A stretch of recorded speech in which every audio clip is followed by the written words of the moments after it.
Shalom, bertemu kembali kita di Renungan Kesayangan kita Habatus, hidupku bagi Kristus. Hari ini kita akan membuka Alkitab kita dan membaca bersama-sama di dalam kitab Yesaya pasal yang ke-5 ayat 1 sampai yang ke-7. Yesaya pasal 5 ayat 1 sampai yang ke-7. Nanti adik-adik bisa membaca ayat-ayat ini selengkap di Alkitab masing-masing di rumah. Sekarang kita membaca ayat yang ke-7 ya. Demikian bunyi firman Tuhan. Sebab kebun anggur Tuhan semesta alam ialah kaum Israel dan orang Yehuda. Ialah tanam-tanaman kegemarannya. Dinantinya keadilan tetapi hanya ada kelaliman. Dinantinya kebenaran tetapi hanya ada keonaran. Adik-adik masih ingat ya siapa bangsa pilihan Tuhan? Iya benar. Mereka adalah bangsa Israel. Nah, di pasal kelima yang kita baca ini adalah gambaran tentang kasih setia Tuhan kepada bangsa Israel. Bagaimana Tuhan mengasihi bangsa Israel dan memilih bangsa Israel menjadi harta kesayangannya.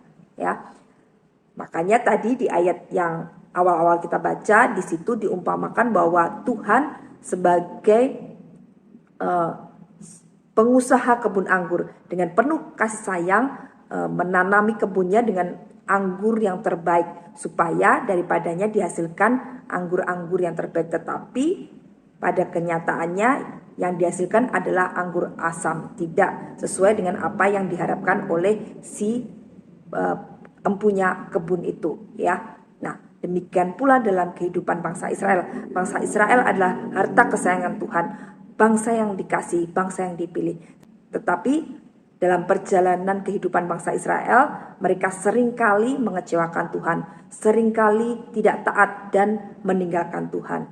Bahkan di zaman raja-raja setelah Raja Salomo, akhirnya Tuhan memberikan hukuman kepada bangsa Israel. Mereka terbagi menjadi dua kerajaan, ya, yaitu kerajaan Israel dan kerajaan Yehuda.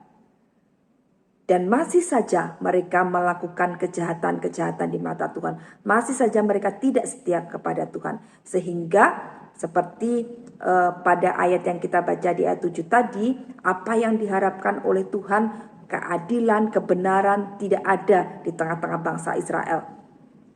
Tetapi yang ada tadi dikatakan apa? Kelaliman atau kejahatan dan juga keonaran, ya.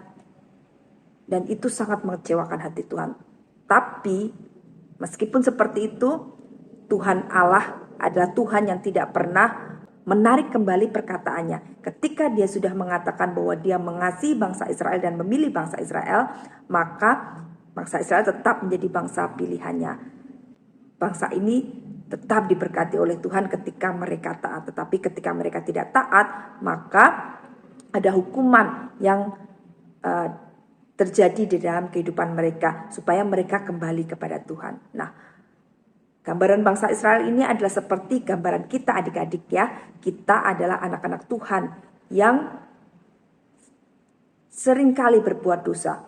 Meskipun kita orang-orang berdosa, Allah tetap mengasihi kita. Allah memilih kita untuk menjadi anak-anaknya dan dinyatakan keselamatan dalam kehidupan kita melalui Tuhan Yesus Kristus. Begitu besar kasih Allah kepada kita sehingga dia rela mengaruniakan anaknya yang tunggal, Yesus Kristus, mati di atas kayu salib untuk menebus dosa-dosa kita.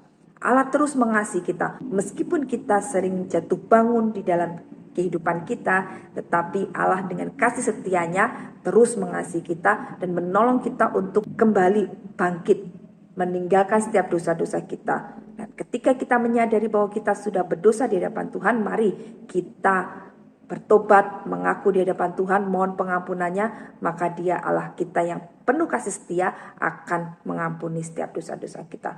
Baik ya Tuhan Allah kita, sungguh luar biasa ya kasih Yesus kepada kita. Oleh karena itu, jangan pernah menyia-nyiakan kasih Yesus dalam kehidupan kita. Lakukan yang terbaik dengan hidup taat kepada Tuhan kita, Yesus Kristus. Amin. Mari kita berdoa bersama-sama. Bapa, terima kasih untuk firman yang begitu indah. Engkau mengasihi bangsa Israel, demikian pula Engkau mengasihi kami, anak-anak-Mu yang menyerahkan hidup kami kepada Engkau. Dan biarlah setiap kami berbuat dosa, kami boleh segera menyadarinya, dan Roh Kudus akan mengingatkan kami, dan kami segera mohon ampun dan bertobat dari segala dosa-dosa dan kesalahan kami. Dan kami percaya ketika kami mengaku setiap dosa kami di hadapan-Mu, maka Engkau Allah yang penuh kasih setia akan mengampuni dosa-dosa kami. Terima kasih Engkau telah memberikan Tuhan Yesus dalam kehidupan kami yang begitu mengasihi kami. Terima kasih Bapa, kami serahkan hidup kami ke tangan kuasa Tuhan. Tuhan memberkati dan menyertai. Di dalam nama Tuhan Yesus Kristus kami sudah berdoa dan mengucap syukur. Amin. Sampai jumpa esok hari di dalam renungan Habatus kita. Tuhan Yesus memberkati. Habatus